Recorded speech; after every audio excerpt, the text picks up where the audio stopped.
Yan lahat ang mga ingredients na gagamitin ko sa pagluluto ko ng Ilocana recipe.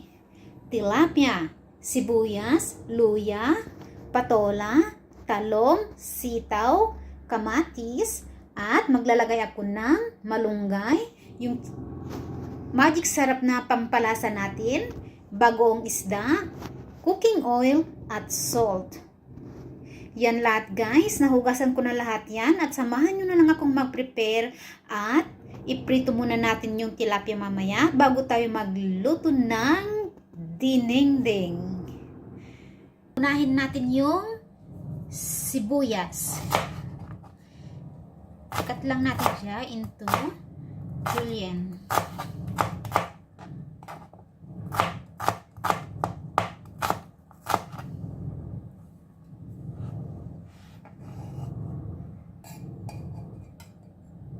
Yan guys, yung sibuyas natin, set aside muna natin. Next is yung luya. I-slice ko lang siya.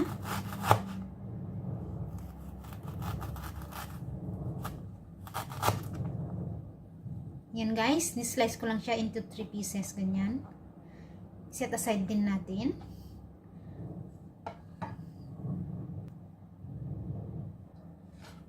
Next is yung kamatis.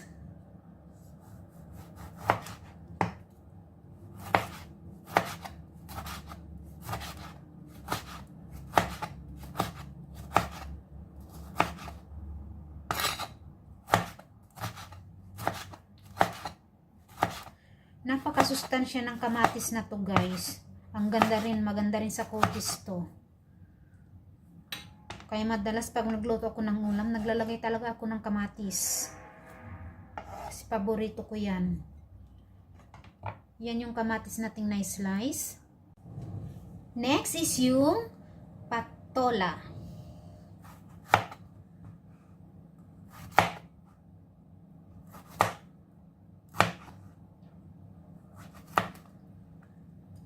Slice lang natin siya guys.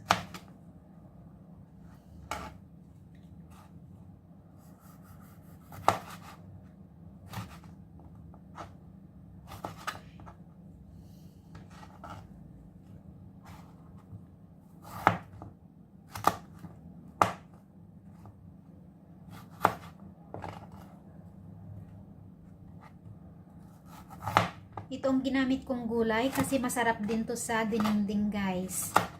Matamis. Manamis-namis yung sabaw.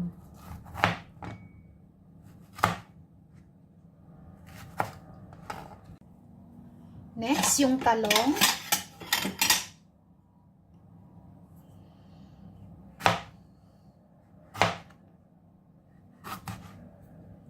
Slice lang natin siya ng pagganito guys. Yan.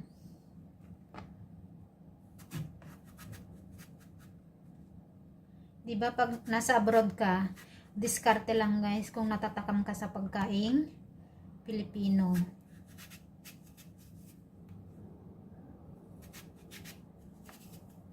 Ganyan, cut into 4 slice lang.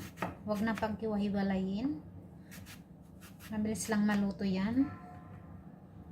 Yan yung talong natin guys.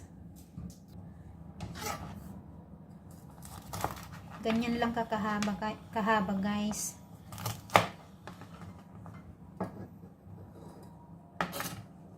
Fresh lahat yung gulay na nabili ko. Matamis-tamis to. Mamaya pag naluto.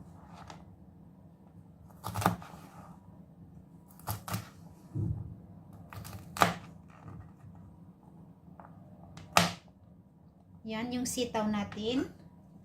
Set aside din natin siya.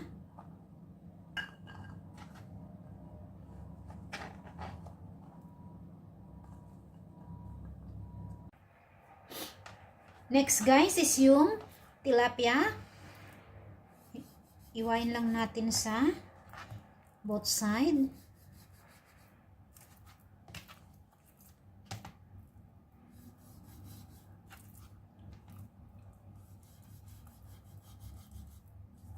Yan guys. I-dry pa natin.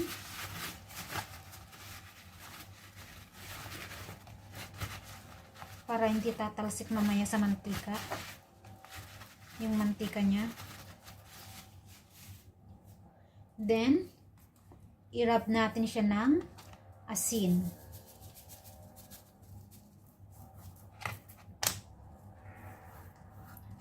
Mamaya pag nagluto tayo guys, tansyahin na lang natin yung bagong isda na ilagay natin kasi yung isda na isasahog natin may asin na, baka maalat masyado. Maglalagay ako ng cooking oil.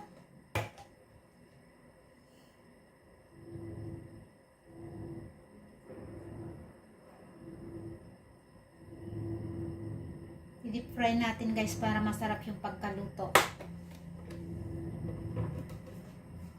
Hintayin natin uminit yung mantika. Isda.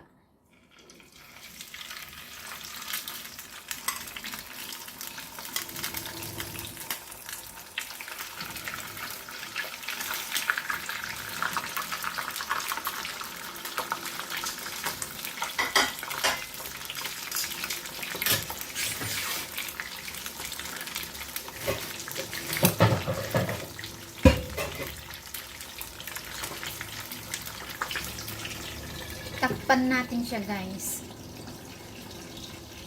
Hintayin natin mag-brown. Then, baliktarin natin. Yan guys, check na natin. Switch off muna natin siya.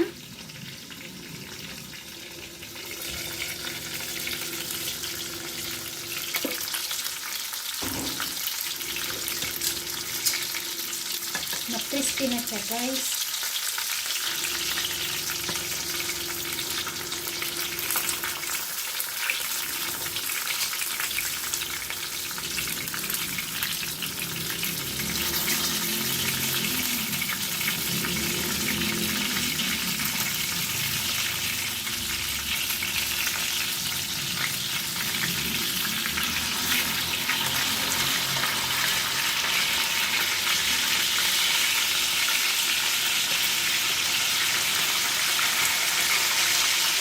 Ang ganda ng pagka-crispy niya guys. Brown na brown.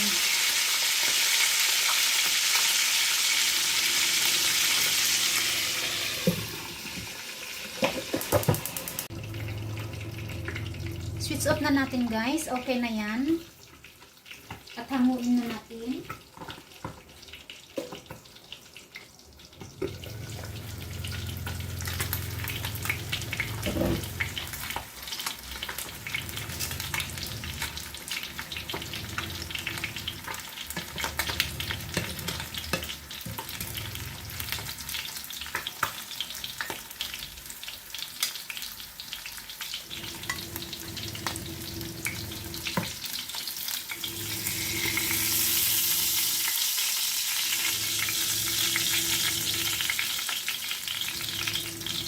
Set aside muna natin siya guys.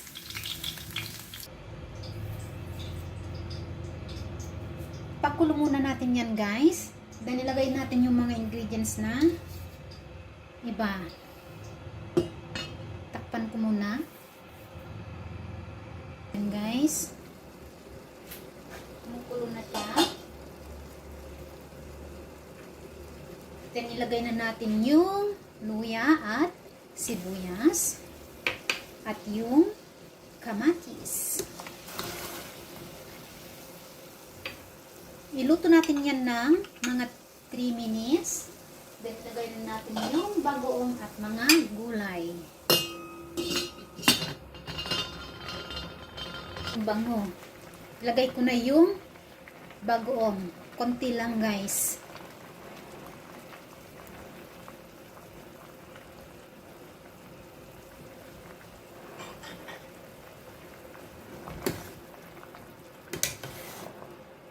Kung kulang yung lasa, timplahin na lang natin siya ng asin.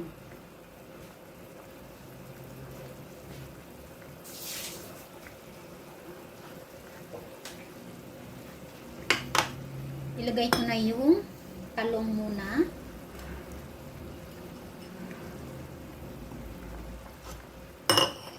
Then yung sitaw,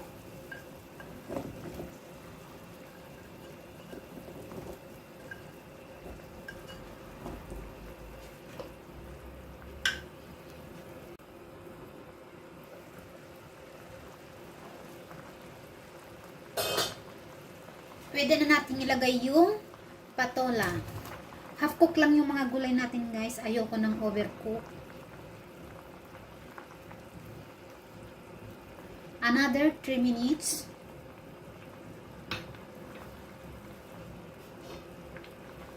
Cover muna natin siya.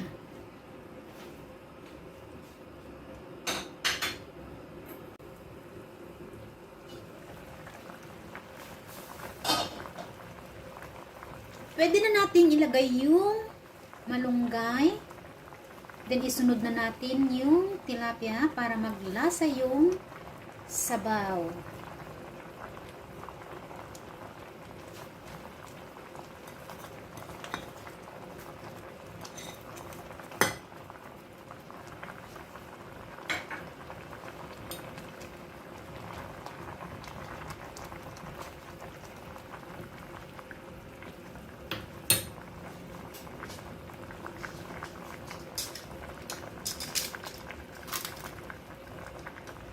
Lagay na natin yung tilapia guys. Yung isa lang ang ilagay natin.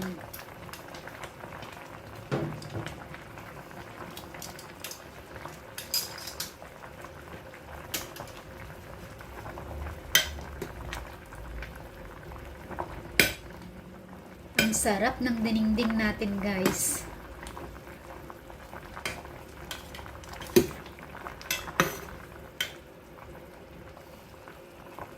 At ilagay natin yung pampalasa natin.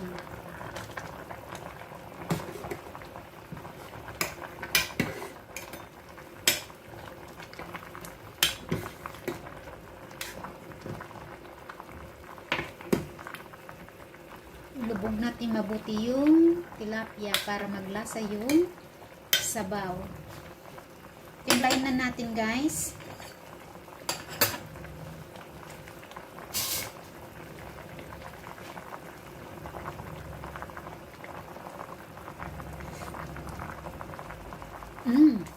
Ang sarap guys, kahit hindi ko na siya lagyan ng asin. Manamis-namis yung sabaw niya. Luto na yung ating dinengdeng.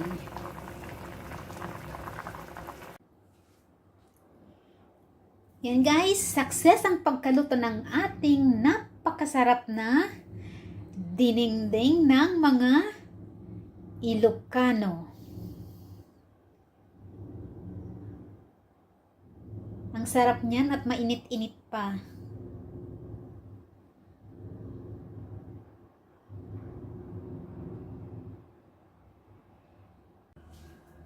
Bye everyone! I hope you enjoy watching my videos and see you again on my next vlog. Bye!